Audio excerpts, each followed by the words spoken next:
Okay, so this is our fourth of 4 classes on Sandokai. And I would like to talk about a particular line of the Sandokai. There's a couple of lines here in Sandokai. So the lines I want to talk about are all the objects of the senses transpose and do not transpose. Transposing, they are linked together, not transposing, each keeps its place. Sights vary in quality and form. Sounds differ as pleasing or harsh. Darkness merges, refined in common words. Brightness distinguishes, clear and murky phrases. The 4 elements return to their natures, just as a child turns to its mother. Fire heats, water wets, earth is solid, eye and sights, ear and sounds, nose and smells, tongue and taste. Okay, so just to get a sense of this particular section of Sandokai, it's just talking about, in part, it's talking about many things, and so this is my own interpretation, my own understanding of what we're reading here. Just to say that there are multiple perspectives on this, and that's part of the reason why we love to hear from everybody, to give their take on these verses. But talking about all the objects of the senses, so eyes, ears, nose, tongue, body, mind, and the objects of the eyes, whatever the eyes see, whatever the ears hear, the nose smells, the tongue tastes. And the consciousness that arises with contact between your eyes and the object of sight. There's awareness that crops up there, like I am seeing, I am hearing, or there's awareness of hearing. There's a consciousness of hearing. And in Buddhist psychology, this is what we're talking about here is actually, it may sound a little bit grand, but we're talking about our understanding of the entire universe. Our whole universe is perceived through our senses. And so we have this idea, so it's important to understand our bias, I think, as Westerners. We all come from Western traditions. And we have this kind of bias, and it's okay, it's not like it's wrong, but it may prevent us from understanding the Buddhist perspective. So keeping in mind that Sandokai is partly about getting another perspective on what we see. So the bias that we hold is that, generally speaking, even if we don't believe it or see it consciously, on an unconscious level, and certainly on a societal-wide level, we have the assumption that the earth and the universe has been created by an external source. That's kind of our assumption, underlying assumption, whether we believe in God or we're atheists. That's the foundation of the way that we think. And there's nothing wrong with thinking like that. But it may prevent us from understanding the Buddhist way of viewing the world. And I admit myself, even though I am practicing Buddhist, doesn't mean that I don't fall into this kind of assumption of the world being created by an external source. Because that's how I was brought up, and I can't just dismiss that. But when we look at the Buddhist understanding of the world, the universe, it's not that we come into the universe when we are born, and that when we die, we leave the stage of the universe. That's a very, from a Buddhist perspective, it's a dualistic way of seeing ourselves in relation to the world. There's the world out there, and then there's me on the world. We talk about living on the earth, and we see the earth as something separate from ourselves or partly removed from ourselves. We're related to it secondarily, although God created the human beings from earth, right? In one of the stories of Genesis, that God takes earth and forms it into a human being. So we are, so we have to remind ourselves that, I think. We have to remind ourselves that. So even within our Western tradition, we do have this sense of intimacy with the universe. But I think right now, in this day and age, we certainly don't live as though we are a part of the earth, or we are the earth itself. We don't think in that way. We don't think of ourselves as earth, for example. We don't think of ourselves as earth speaking, generally, but that's I think this is one of the insights of our Western tradition as well as our Eastern tradition. And so from the Buddhist perspective, my understanding is that there's no stage called earth that we arrive upon at birth and that we leave at death. But the entire universe blossoms when we are born. The entire universe is born when we are born. And the entire universe collapses when we die. And this may be hard to get our minds wrapped around. It doesn't mean things stop existing when we die. But this is how we only can understand the universe through our, in Buddhism we talk about 6 senses. So the 5 usual ones that we understand in the West, but also the 6th one being mind. So mind is considered a sense organ. Sense organ.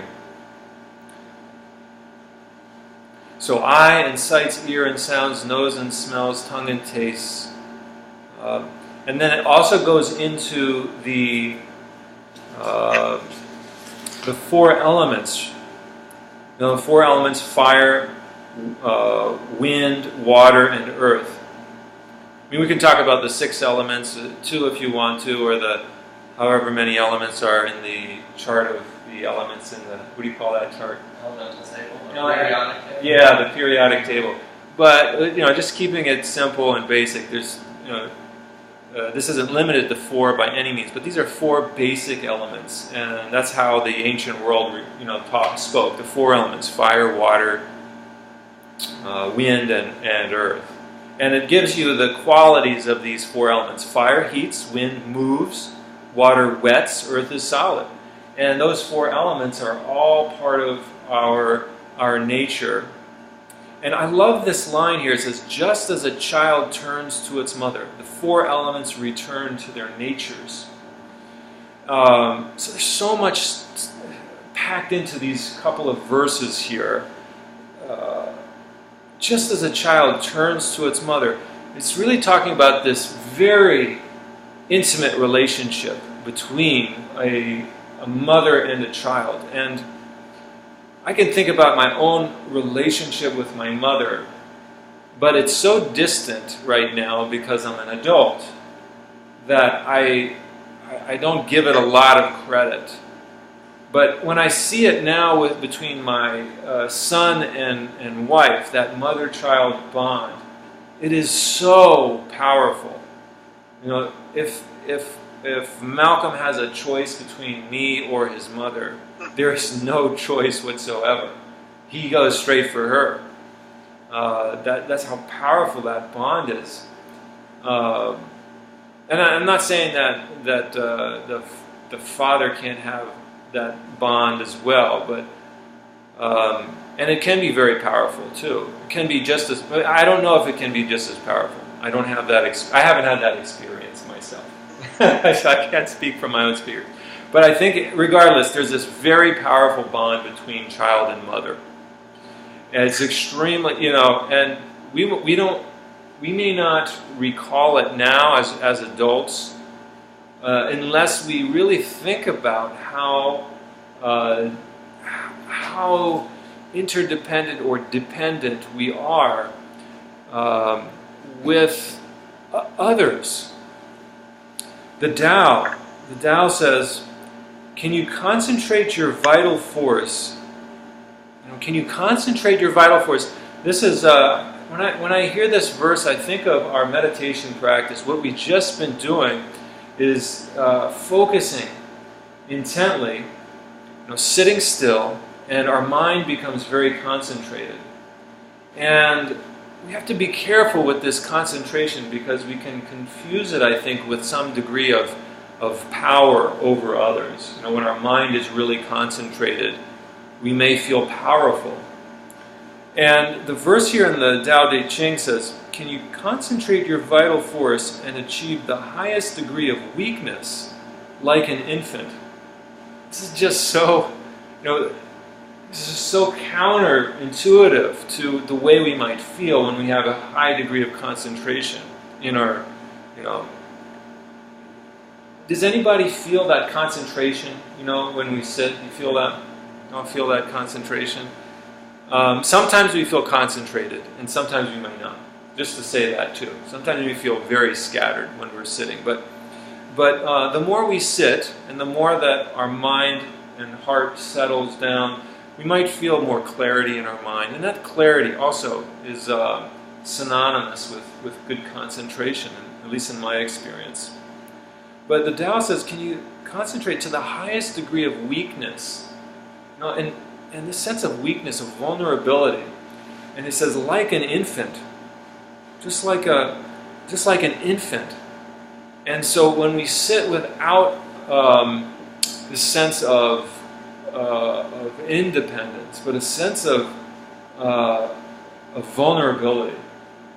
And if you imagine an infant so dependent on its mother, it doesn't have, it has eyes for nothing other than its mother. When we're that small, and we've all been there. Whether our mother has responded well to us, or our father has responded well to us, or not, doesn't matter. We start out in this world with that intense love, and we direct it at the one that's closest to us. Now, the Sandokai says the four elements return to their natures just as a child turns to its mother. So these four elements, it's a relationship that is the same. It says just as a child turns to its mother. It's the same kind of relationship between the four elements and nature. And these four elements are not separate from ourselves. It's not talking about something outside of ourselves. It's talking about, these four elements are who we are. And so the relationship between these four elements and nature are very profoundly intimate. So we can ask ourselves, how do we perceive these four elements? How do we perceive fire? How do we perceive water? How do we perceive earth? Whether we're talking about the great earth or a scoop of earth on the ground. And how do we perceive air? And our language betrays how we perceive these four elements. If you speak English, generally we're speaking to fire as an it. We wouldn't call fire he or she. It's just not in our language or in our vocabulary to refer to fire, water, earth, or air as he or she. But we would refer to it to them. Yeah. They just said it. We talk about fire as an it, water as an it, air as an it.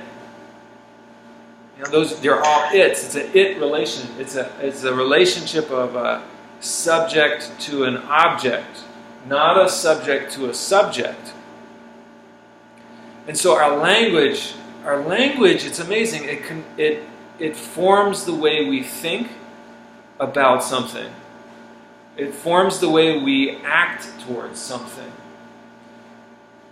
What if we had the language to refer to these four elements as she or he? or in some way, maybe even beyond gender, but as a person, in terms of, and I don't mean to anthropomorphize. They're not human beings. Earth is not human. These elements are not human, but as persons. What if we were to see them in that way, or to begin to speak about them in that way? I admit this is an extremely hard thing to do in our day-to-day interactions with people. It would be very hard to do this. But we can consider it here, and we can begin to consider it as a sangha, as a community, how we refer to fire, water, earth. And this is expanding out to not just these four elements, but these four elements are the basic elements of all creatures, of plant life, of animal life, and of course of humans. And to refer to plants as, rather than as its, or animal as an it, how about referring to them as a person, or seeing them as a person?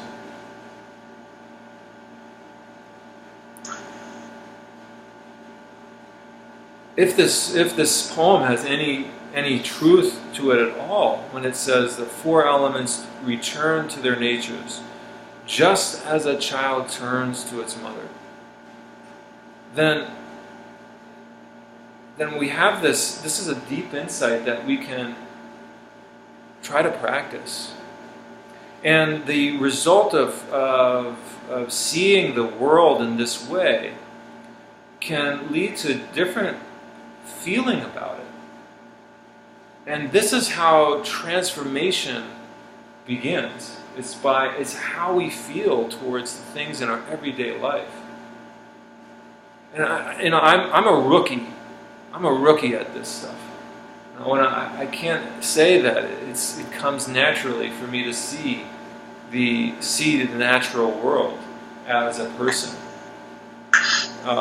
So I'm just putting it out there as another perception of reality and another possibility for deepening a sense of intimacy with our world. So I would like to pause there for just a moment, and maybe pause and just sit for about a minute in silence. And as you sit, just to sit with no particular agenda, and see what bubbles up from from either this class or one of the four classes for you. Something bubbles up from the poem itself. And maybe you'd be willing to share that with everybody.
Okay, so at this time I invite you to unmute yourself if you'd like to speak, and share with others.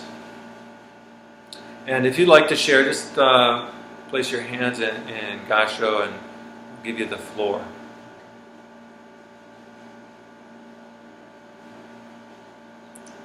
Mark. Would you be willing to speak into the word transposing?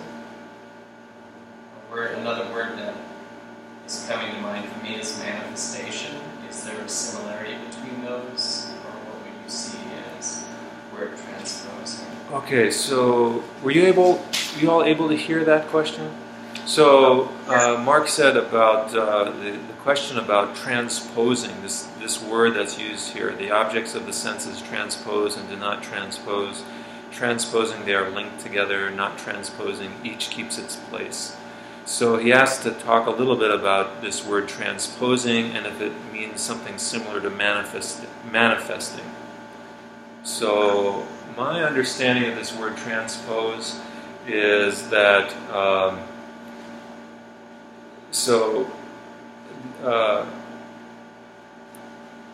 when it says transposing, they are linked together, not transposing, each keeps its place. So the senses work both as you could have ear and sound not necessarily linked with eye and sight. You can have eye and sight not necessarily linked with tongue and taste. You can have nose and smell not necessarily linked with touch, body and touch, or with mind and object of mind. So they may not be linked together. It might just be one sense organ focusing on one sense object, and our mind excludes the other senses at that time.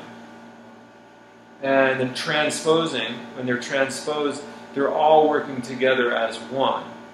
There's not a weight given more to one sense than another sense. So the eyes, ears, nose, tongue, all kind of functioning. They may be all functioning together on some level.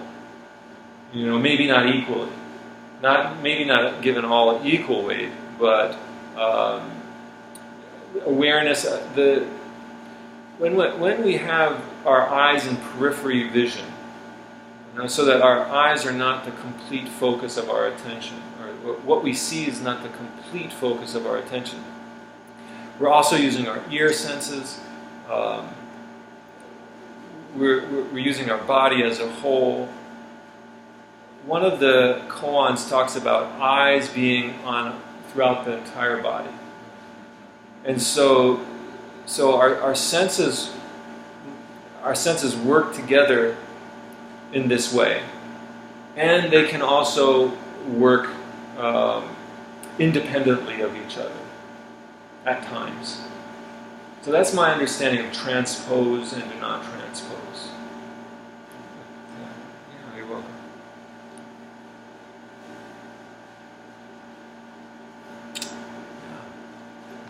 Okay. Rod, did you want to? Yeah, this one. Yes, this one. Actually, I've been looking at for a little while, and the transpose threw me at first, and the way I have been working through it for myself is transpose, changing of positions at its basics as a word. And at this point, we'd be talking about the objects of the senses. And it could be multiple senses, as you're saying. But the idea that whenever a change occurs, a change in position, those two objects are inherently linked together because they have moved opposite of each other. There's a relationship between them. But if you have an object that doesn't transpose, it isn't changing, and I'm seeing that as taking another step back to that what you're talking about here are objects of the senses. So it isn't the real thing. It's however your mind is processing that sensory perception of the object. The sound could be beautiful to me, and dissonant to somebody else. Ah. So that's where I'm looking at it, is this going back to the whole concept of anything that in the Abhidhamma readings, if you're concentrating on the object, you aren't actually looking at non-duality, because by being an object, it's automatically dual. Mm-hmm. And not a unity. That was where, that's how I came down. That's how I was reading it when I saw these lines about, because it goes from object and even the four elements returning to their natures, the way we perceive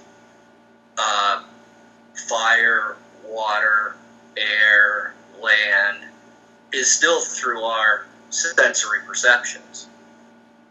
But that's still not seeing the real thing. The nature of the actual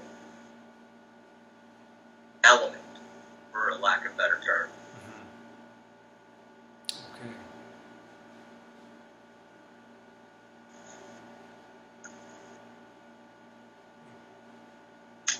All right. Thank you for sharing that, Rod.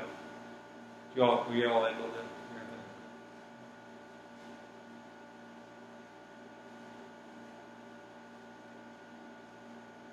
Yeah, Dennis.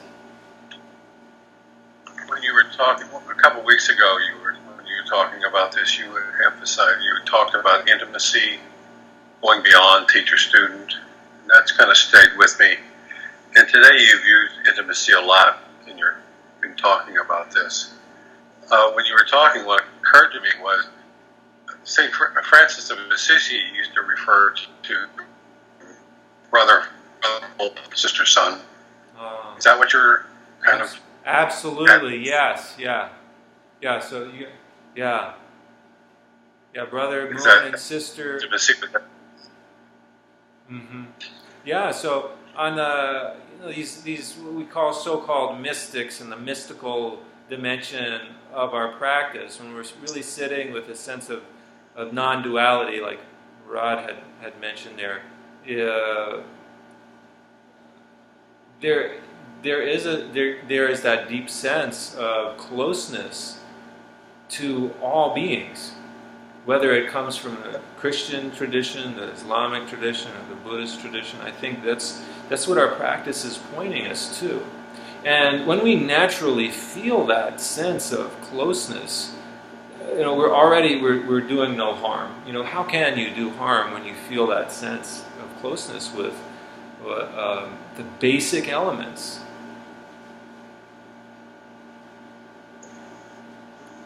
I think this is what our practice is moving toward. We're all destined to be mystics on some. I hate that word mystic because it sounds like it's so separate from reality. But really, all of us are. I think we're destined in that direction, to move in that direction. Thomas Merton referred to a contemplative or a mystic as somebody who's willing to face the incomprehensible and the infinite incomprehensibility of life. Yeah. Thomas Merton said that. Yeah. You guys know who Thomas Merton is?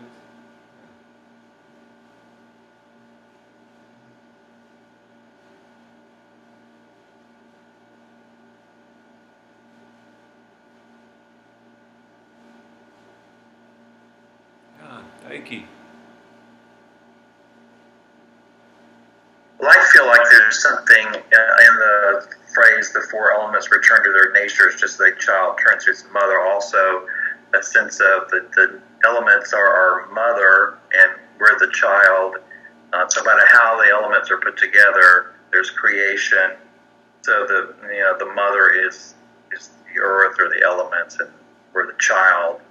And there's really not a separation between us and our mother. So we're naturally returning to we really look at it, we're kind of, naturally drawn back to the earth in many, many ways. Yeah. And this doesn't have to be necessarily no doubt it's a scary thing, right? It is a scary thing, but there's not the same sense of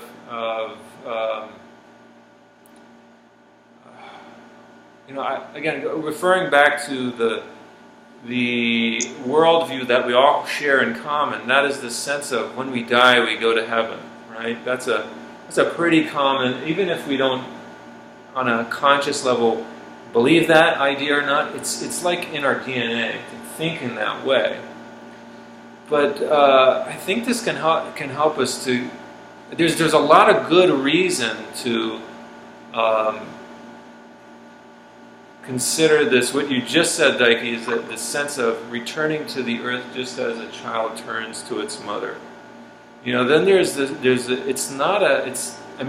sad. The whole process of dissolution has an element of sadness to it, but there's also a sense of completeness there. And it includes the elements as part of our life, rather than as something that is to be used, rather than as a subject-object, or as an it kind of relationship, an I-it relationship.